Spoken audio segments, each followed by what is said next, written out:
Hello, hello, everyone. Welcome to On the Fringe. We are slicing and dicing and chopping it up today. And we're going to be doing a second episode and potentially more on Syria. So, we did a deep dive into Syria, primarily into the country's history and about its former leader in about a week ago. And that has been released. And now we're going to do more about what is unfolding and the very, very complex situation in Syria and within the greater Middle East as a whole. So, just before we go ahead and jump into this podcast, real quick, I would like to say that anytime you see buzzwords, so you see rebels, you see democracy, freedom, justice, any of these buzzwords that are coming out in the media, take everything with a grain of salt. They're generally not doing a good job, in my opinion, of explaining what is actually going on. And there's a lot more going on in Syria than what the media is saying. And I think it's very likely because they don't have the information of what is going on. Right, Gavin? It's very, very complex. There's a lot of different actors at play here. And yeah, and I think this is a great segue where, yeah, I mean, first off, something that you and I have been talking about to really sit down and have a conversation about Syria as a unified country right now is kind of a mistake. Over the last decade and a half, it has not functionally been one country. It's been a sort of rump state that has been governed by the Assad family with assistance from the Russians and the Iranians and Iranian proxy forces. And there have been just a bunch of tiny statelets surrounding it, which have had no governance from Damascus whatsoever. So there was the HTS enclave in around Idlib. There were the Turkey-aligned Syrian forces in the north and northeast of the country. There's the SDF, which are primarily Kurdish forces in the northeast of the country. There were the forces aligned with the United States around the Al-Tanf base in the east of the country. And then on top of that, you have the rebel groups that were cooperating with the Syrian government around what is now the sort of Jabal al-Druze or Golani area. So, And th just to jump in real quick, that would be yeah, Assad's former government, correct? that would be Assad's former government, yes. And currently, certainly the way it's being reported, and I think a lot of the reason it's not being reported is uh, because it was so difficult to get people into Syria over the last 10 years. It was so difficult to get an accurate idea of what's actually happening on the ground. Um, Everyone sort of has local knowledge. So the Iranians and the Russians knew what was going on in the Assadist camp. The Americans knew what was going on with their people. The Turks know what's going on with the forces aligned with them, but no one sort of has a full view of the whole territory. And that's continued. I think right now, people are really trying to get a sense of what is going on in the country as a whole. And I think it's really impossible because things have moved so quickly and things are still so fragmented. To just pick up on something that you said, I think quite correctly, I think part of the issue is people are trying to create a digestible narrative of what has happened in Syria. And I don't think that digestible narrative actually exists. I think it's people trying to sort of create something that makes sense. And a lot of the things that have happened in the last 2 weeks haven't made a lot of sense to most of the people on the ground. Mm-hmm. So it's just, it's really difficult to get an accurate picture. Something you said in a previous conversation that we had about this, Syria at this point is really an idea. It's not really a country. It's this idea that has been through a lot. It's been through a lot, particularly in the last 2 decades. It's not really a state. and it's definitely not a unified state. And that's where we get to uh, Ahmed al-Sharaa in Damascus.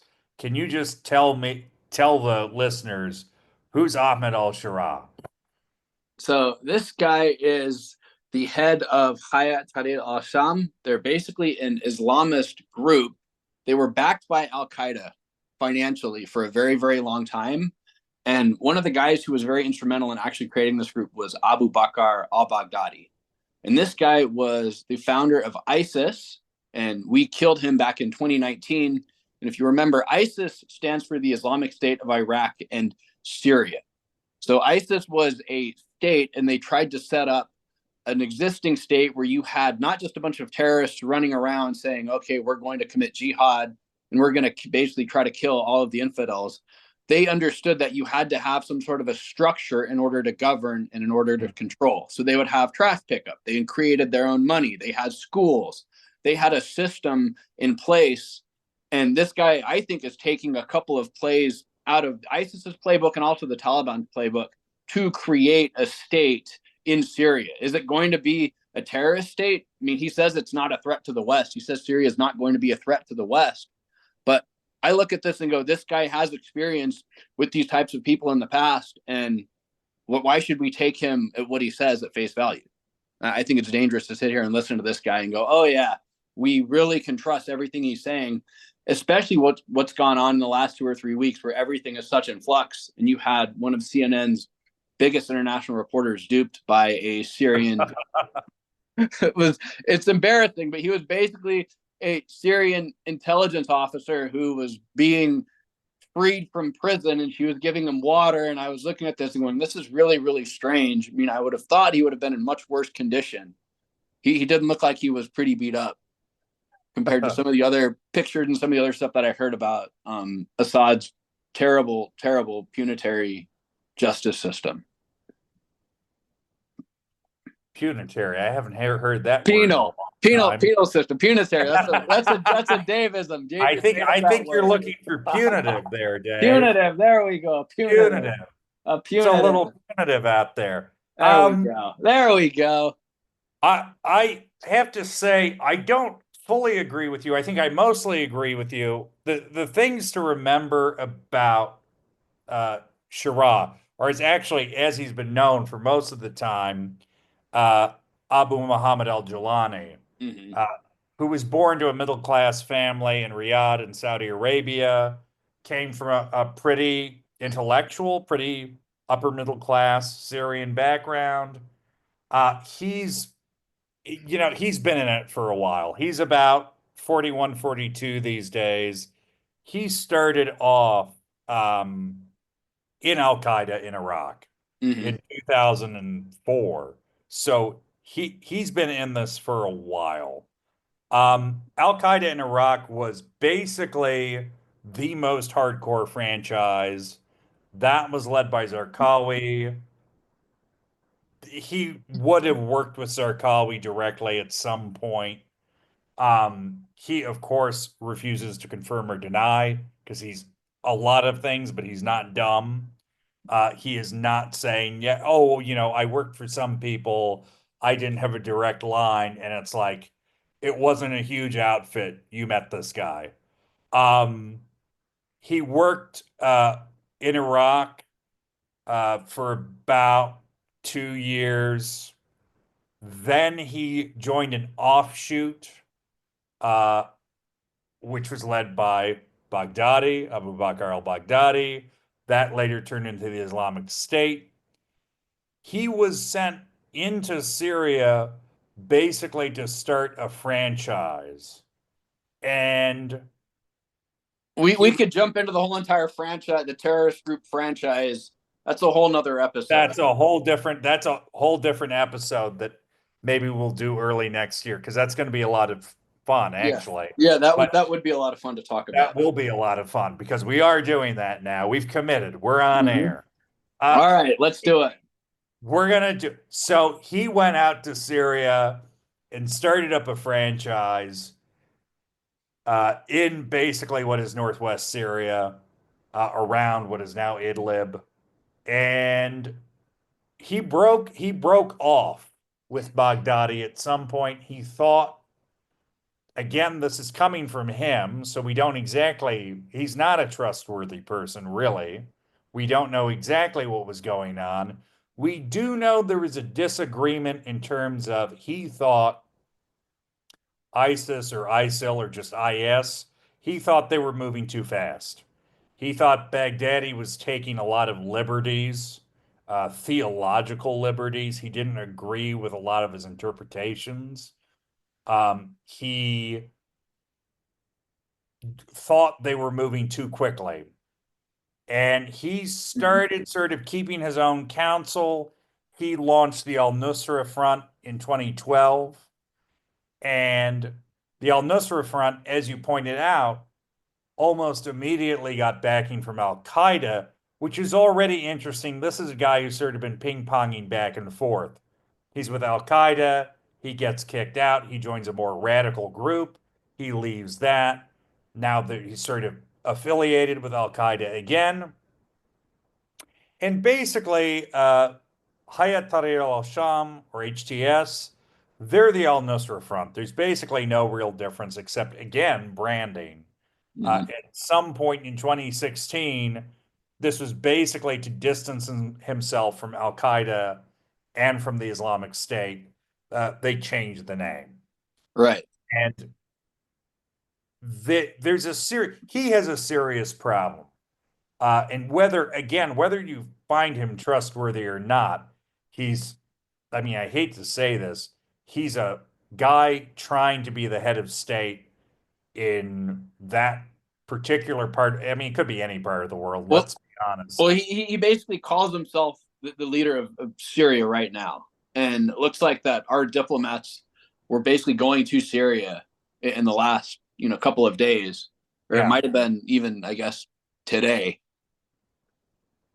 That Trying to basically get a they're read. very likely having meetings with this guy, maybe even They're right trying now to as get we a read talk on about this this. guy. Yeah. They're trying to get a read on this guy. And I mean, there are legitimate reasons for this. If that military offensive hadn't happened, we wouldn't be here. Hmm. So, there's definitely, he has some paramount momentum right now politically. But as we've been talking about, yeah, he also has something that actually a lot of people don't have in Syria right now. He has experience actually running a state. Hmm. As HTS was running what was basically a mini state around Idlib. And they did, compared to a lot of the other people in Syria, and honestly, compared to Assad, they didn't do a terrible job. It wasn't great, but they were doing a lot of the things that you were talking about that ISIS figured out you kind of needed to do if you were a radical group. They were organizing trash collection, they were organizing utilities, they were organizing the education system. And it turns out that if you can do that in a somewhat efficient way, people actually don't mind living in your territory. It's a radical idea. Um, Shocker. Real shocker. Real, no one ever thought of this before. Um, I think that experience of doing that successfully, of building up some kind of armed forces basically from scratch, I think that's formative. And I also think he goes, look, this is a model. We can take what we did in Idlib, we can come to Damascus, and, you know, God willing, we can make it work. I think he's going to have major, major problems. He already does. Recently, again, I think in the last couple of days, there was an incident in Damascus where a woman wanted to take a photo with him. And he said, yeah, I'll take a photo with you, but you have to cover your hair. And she Mm. was wearing a hoodie, so she did. She did cover her hair, and they took the photo. And he got crap from the secular community and honestly, liberal Islamic parties in Syria who are going, oh, great, we have the morality police. Hmm. And you had people from his own group going, why are you taking photos with women you don't know? Yeah. Uh, so he is, in a very real sense, caught between a rock and a hard place. Um, he is not going to be able to please everyone, and he's an operator. He's very good at saying the right things. He's very good at making the right messages, but it's not a unified country. You have the issue of there is a broad spectrum, even within the Sunni Muslim community in Syria. There is a broad spectrum of belief and unbelief.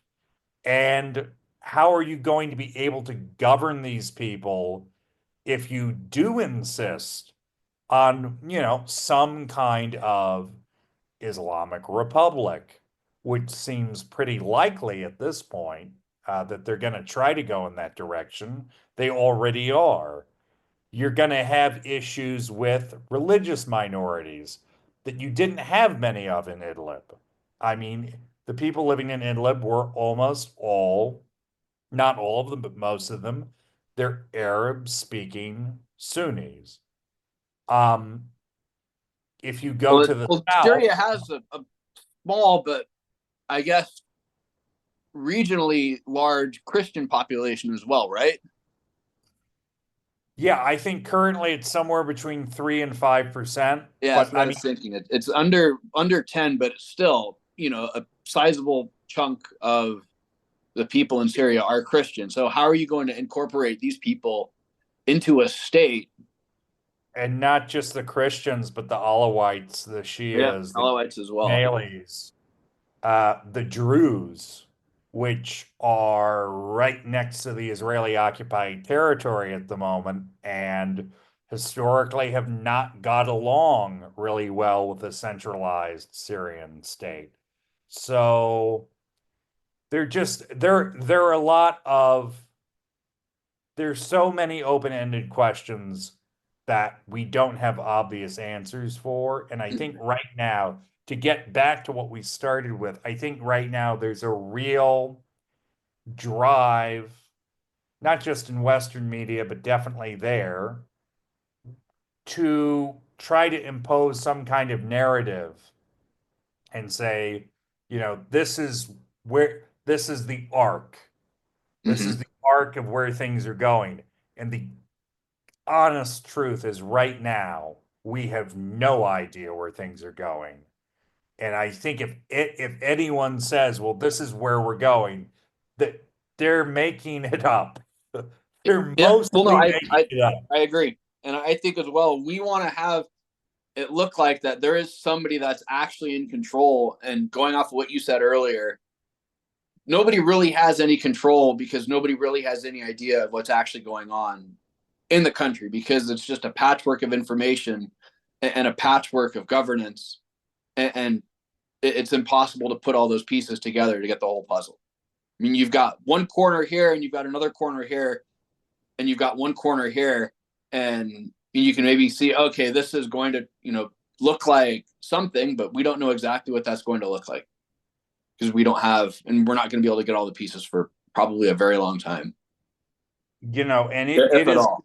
it's a leap to go back to HTS for a second. It's a leap to go from an organization that's governing 4, maybe 5 million people at the most to 25 million people. That's a leap. 25 million, very diverse, very traumatized, and in many cases, very well armed people. Mm-hmm. Um, this is going to be a massive challenge for any government.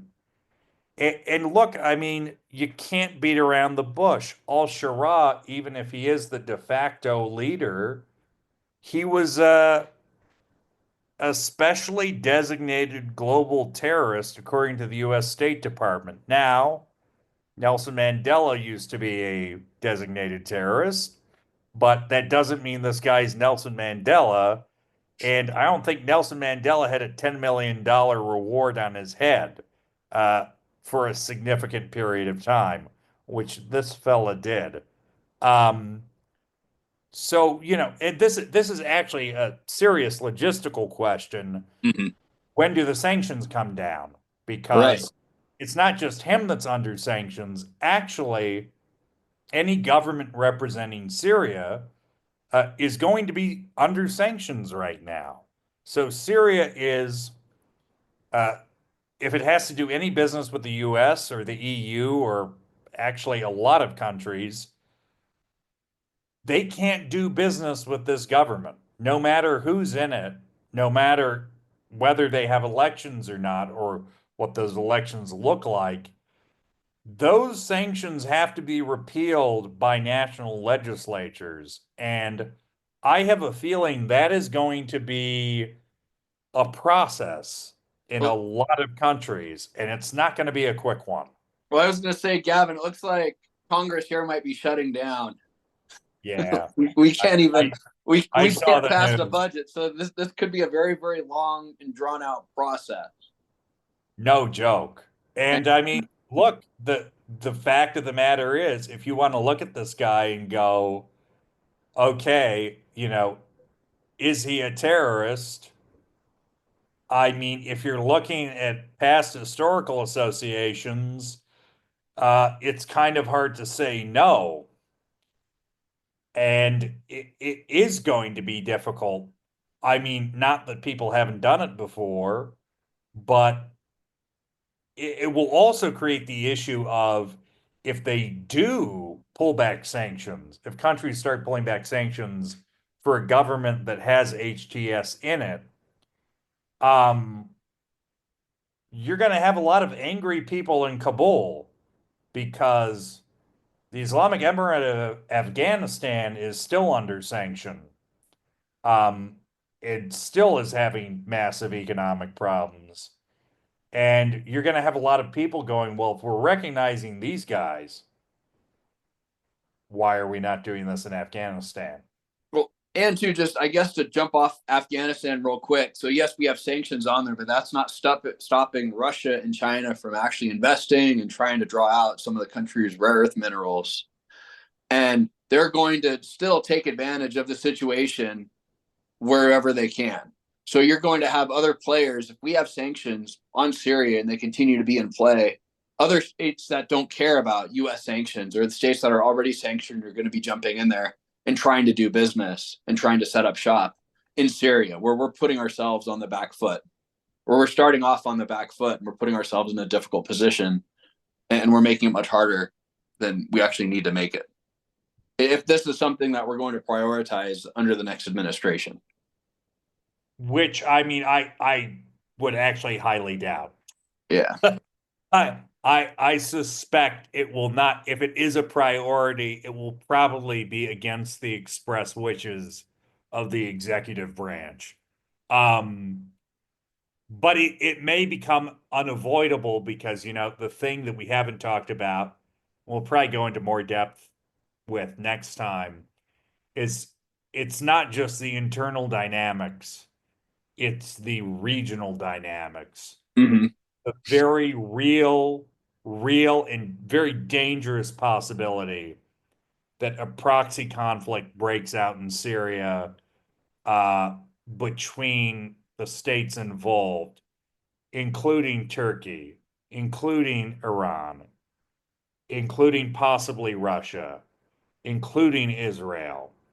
All of these countries could be drawn in, and including the United States, which has admitted to having 2,000 special forces in the country. Uh, there's a very real possibility of getting drawn into another in a crippling round of proxy conflicts. It's just again, the path forward is unclear and hazardous. Mm-hmm. That it is. And it's going to be a long and windy and dark road for whoever Mm, wants to walk down it, yeah. regardless of And, which direction you're coming from. absolutely. And again, I just hope that whatever transpires, uh, we have a peaceful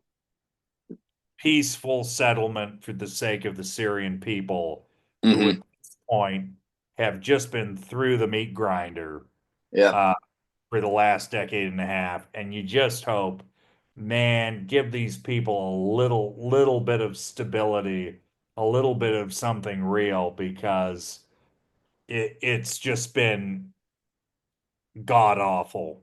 Yeah. And I mean, you yeah, would hope this would be like a Berlin Wall falling down, where, okay, this is kind of, I guess, the end of the Arab Spring in a way, where mm, you had a lot of dictators in the Middle East and North Africa basically fall apart and their regimes collapse. But you've had a lot of problems within a lot of those countries as well.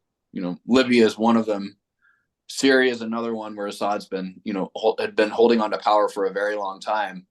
But yeah, you still you have people that are in Syria that are good people that want to have a better life, and you hope for the best for them. But at the same time, it's going to be a very, very long and drawn out process for them to actually have a better life.